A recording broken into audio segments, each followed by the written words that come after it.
বলিউডের জনপ্রিয় অভিনেতা সাইফ আলী খানের উপর হামলার ঘটনায় নড়েচড়ে বসেছে মুম্বাই পুলিশ। অবশেষে ধরা পড়েছে মূল অভিযুক্ত। মহারাষ্ট্রের ঠানে এলাকায় অভিযুক্তকে আটক করেছে পুলিশ, যার কাছে পাওয়া গেছে ধারালো অস্ত্র এবং চুরির সরঞ্জাম। রোববার ভারতীয় সংবাদ মাধ্যম এনডিটিভি জানিয়েছে, মহারাষ্ট্র পুলিশ অভিযুক্তকে ঘুমন্ত অবস্থায় আটক করেছে। প্রথমে সে নিজের নাম বিজয় দাস বলে পরিচয় দিলেও পরে জানা যায় তার আসল নাম মোহাম্মদ শরীফুল ইসলাম শাহজাদ।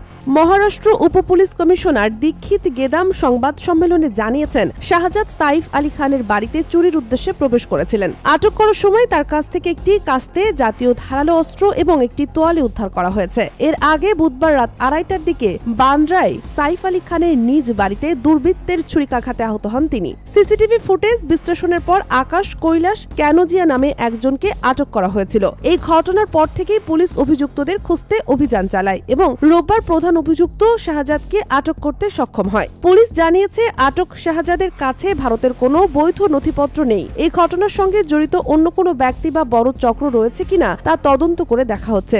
আটক দুজনকেই ব্যাপক জিজ্ঞাসাবাদ করা হচ্ছে। বর্তমানে সাইফ আলী খান শঙ্কামুক্ত থাকলেও আরো কয়েকদিন মুম্বাইয়ের লীলাবতী হাসপাতালে চিকিৎসাধীন থাকবেন। এই ঘটনা বলিউড তারকাদের নিরাপত্তা নিয়ে নতুন করে প্রশ্ন তুলেছে। পুলিশ সাইফের নিরাপত্তা জোরদার করেছে এবং পুরো ঘটনাটি নিয়ে তদন্ত চলছে। এই হামলার ঘটনায় সাইফ ভক্তদের মধ্যে আতঙ্ক ছড়ালেও পুলিশের দ্রুত পদক্ষেপ পরিস্থিতি নিয়ন্ত্রণে এনেছে। এখন দেখার বিষয় তদন্তে আরো কি বের হয়ে আসে।